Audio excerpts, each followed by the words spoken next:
E ali, quando a gente fala em portal de notícias, as pessoas sempre vêm com frequência, né? Sempre o pessoal fica discutindo, não, mas qual que é a frequência adequada? O cara quer saber qual é a frequência certa, né? Ai, preciso publicar quantos por dia? E muitas vezes eu falo, olha, você precisa publicar o quanto você consegue com qualidade, né? Tem o equilíbrio.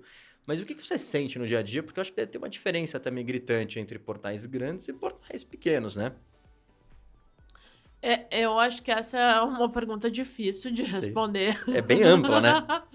É bem ampla, porque eu acho que é um pouco do que você falou, assim. Quando maior a sua equipe, maior a sua capacidade de entrega. Só que se você tá com uma equipe reduzida, você vai ter que produzir menos. Sim, não tem jeito, né? Não tem jeito. Só que eu tenho uma recomendação, assim, para quem é pequeno e médio, realmente, às vezes, não é produzir mais, mas aí tentar produzir com mais qualidade e com mais atenção. Legal. Entendeu? Esse é um ponto importante. Porque no fim do dia, você não tá competindo com quem é menor que você tá competindo com quem é maior. Sim. Então, eu acho que tem que ter esse equilíbrio para quem é médio e pequeno, de tentar competir, porque você vai competir com o gigante. Perfeito. Então, é você trazer essas boas práticas, testar mais, sabe? Testar muito no dia a dia, porque você tá competindo de igual para igual com quem é maior que você. E aí eu acho que tem um ponto relevante, porque tem os dois lados, né? Você, sendo um blog pequeno, você está competindo com um cara gigante. Mas, por outro lado, também tem um ponto interessante, que o grande está competindo com um monte de sites pequenininhos. E se o cara pequenininho estiver fazendo um trabalho muito bem feito, vira uma pedra no sapato dele, né? Então, acho que são pontos relevantes que a gente tem que ter. Normalmente, eu costumo falar pro pessoal você deve nichar na medida do que você consegue produzir. Então, assim, não adianta... vamos supor, eu tenho um portal com 2 autores. Eu não vou querer concorrer com o UOL. Né? Não dá para escrever tudo. Eu preciso focar em um segmento. Talvez eu vou focar em SEO, marketing digital, não sei. Você tem que tentar nichar na medida do que você consegue escrever com qualidade. Né? E eu vejo muito isso. Às vezes a pessoa quer abraçar o mundo. Né? Então tem segmentos ali que, muito embora a pessoa na cabeça dela seja um segmento pequeno, não é. Então, se ela vai falar de agro, tem tanta coisa para falar de agro, você fala, você nunca vai conseguir, talvez, se posicionar para agro, porque tem tanta coisa para agro e você tem um autor. Agora, você tem 20 autores, é diferente, né? Então, eu já vi, inclusive, alguns blogs que eles acabam fazendo... Vamos pegar o exemplo do agro aqui, só para ficar mais fácil. Eles colocam ali, tipo, um site dedicado a uma cultura do agro. Entendeu? Então, vou falar só de soja. O cara vira especialista em soja. Então, é mais fácil esse cara se posicionar para tudo em soja, né? Ser um portal influente, nichado em soja, e depois ele crescendo para outras coisas, do que se ele tentar abraçar o mundo. Ele nunca vai conseguir posicionamentos adequados e não sai do zero, né? Eu gosto muito dessa estratégia de nicho, sabe? Sim. E até trabalhando com alguns portais de médio e grande porte, eu já percebi muito essa pedra no sapato. Entendi. E percebo isso no dia a dia. Você vê que tem um pequenininho ali te enchendo o saco, né? Que eu falo assim, mas cara, não é possível. Como que esse cara funciona, né? Então essa é a dica, sabe? Pra quem... Quando o cara pequeno precisa escrever, é fazer nichado e fazer muito bem feito para conseguir bater no gigante. Sim. Porque é o que eu falo, muitas vezes o Google vai olhar e falar, bom, qual a autoridade desse cara? E a gente entra um pouco lá no EAT, né? Que a gente já teve outros episódios que a gente explicou isso, né? Mas de uma maneira bem simples e objetiva para você que ainda não sabe o que é, o Google olha para entender qual que é a autoridade, ou seja, quem está escrevendo entende do assunto, manja, tem histórico, tem experiência no assunto, de uma forma resumida, né? E é interessante, porque é muito mais provável que um autor novo, que ninguém conhece, se ele escrever 100 posts sobre soja, o Google vai olhar e falar, pô, esse cara já escreveu 100 posts sobre soja. Ele deve entender alguma coisa do assunto, né? E aí, assim, pontos relevantes, gente. Tem muito portal que as pessoas não querem colocar a informação do autor.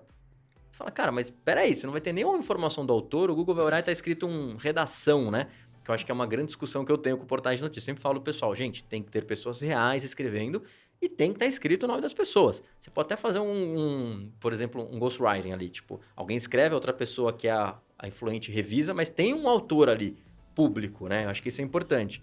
Tem muito portal que não quer mostrar a cara do autor. E aí fica aquele texto sem assinatura, você não sabe quem escreve, né? Isso é bem relevante, também é uma das discussões que eu tive aí recentemente e é uma questão muito importante, assim. Sim. Hoje em dia, cada vez mais, nesse momento que a inteligência artificial vem chegando, que a gente Sim. está falando de fake news, você trazer o autor e também trabalhar isso a nível de dado estruturado, mais tecnicamente, é muito relevante quando a gente está falando de site de notícias. Sim. Isso é uma discussão que eu sempre tenho. Eu falo, cara, não importa se é um portal de notícias, um blog pequenininho, porque, por exemplo, até o e-commerce mesmo, tem muito e-commerce que tem blogs que são excelentes, né? Ou se você for um blog menor. Mas tem que ter o autor, tem que ter informações do autor ali. Por quê? Porque tudo isso vai influenciar para o Google entender melhor que ali é uma pessoa que tem experiência, é especialista no assunto, né? Seja porque ela realmente tenha, né, por outras fontes. Então, coloque uma foto do autor, coloque o nome, o título, descrição do autor, né? Tem que ter a página de arquivos do autor. Se puder, ter links para as redes sociais do autor, né? E até uma discussão interessante, recentemente o pessoal pediu para fazer o seguinte: não, mas não dá para ter, a gente quer colocar a redação. Eu falei, mas gente, aí eu expliquei tudo que a gente falou agora, e o pessoal quis colocar, tipo, olha só que doideira, né? Falou assim, então vamos colocar uns nomes fictícios e colocar, tipo, olha só, e a gente cria foto com inteligência artificial, porque tem sites que criam isso, não sei se você já viu. Já. Cara, tem sites específicos que criam isso, tipo, tem aquele This Person Doesn't Exist, uma coisa assim, que você entra lá e ele cria o rosto de uma pessoa que não existe, literalmente. E eu falo, gente, tudo bem, talvez agora ainda não dê um problema, mas em algum momento, o Google, que ainda é, né, e eu imagino que seja por um bom período, a principal fonte de informação, vai perceber que você está colocando um autor fake ali. Em algum momento isso vai dar ruim, né? E também é ruim né, de uma maneira jornalística falando. Por menos reconhecido que seja o autor, tô trabalhando com um freela, não sei o que lá. Tem maneiras de você colocar um autor ali, né? Sim, eu acho que é muito mais fácil, falando do lado operacional da coisa, às vezes é muito mais fácil você criar uma página de autor, um índice, Sim. Porque você não está criando só uma página de autor, você está criando um índice relevante de uma pessoa que escreve no seu jornal, no seu blog, que depois você consegue utilizar na linkagem interna, entendeu? E aí fazer uma estratégia aí também, já aproveitando essa questão. Então, não dá pra gente falar que é só uma página do autor e que é pouco relevante. Sim. E usar isso de foto fake, dados fakes, eu acho que hoje em dia a gente já tá num momento que com certeza, inteligência artificial, nem vamos entrar nesse assunto, porque é outro podcast, né? Mas, gente, isso não faz sentido. Isso não vai te agregar. Talvez assim, num curto espaço ali de 2, 3, 6 meses, você consiga ter alguma performance com isso. Mas depois, você não vai ter um ganho. E aí eu sempre falo até pro pessoal, o autor, por exemplo, vamos supor, não agora, mas vamos supor que lá pra frente, daqui a 5 anos, um exemplo, a inteligência artificial realmente escreva todas as matérias pra gente.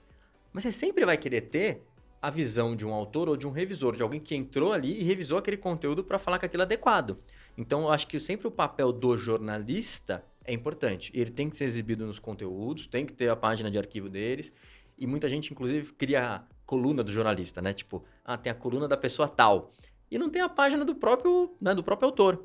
E eu falo, putz, a coisa mais importante é ter o Google, quando olhar e ver que você tem vários autores que são de respeito, que sempre escrevem sobre a mesma coisa, ele vai entender que você tem mais autoridade sobre aquele assunto, porque é uma pessoa especialista falando sobre isso, né? E evitem, né, fazer... Gente, pelo amor de Deus, esse exemplo que eu dei para vocês é um exemplo que eu discordo completamente, mas está acontecendo hoje.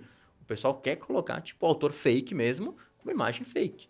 Só que o Google tem toda a capacidade do mundo de identificar isso, né? Imagino que agora talvez talvez ele demore um pouquinho de um caso ou outro, mas ele vê que não tem link para rede social, ele vê que a descrição é mal feita, ele vê que se é gerado por inteligência artificial, provavelmente ele vai conseguir identificar isso em algum momento, né? E aí ele pega o nome do usuário, do fake, vai jogar... Ele trabalha com semântica, gente. Ele pega o nome do fake, ele não tem nada relacionado. Sim. O pessoal vai querer enganar o Google, mas a gente sabe que não dá. Não dá. Talvez você engane o Google por uma semana, mas a longo prazo é um tiro no pé, né?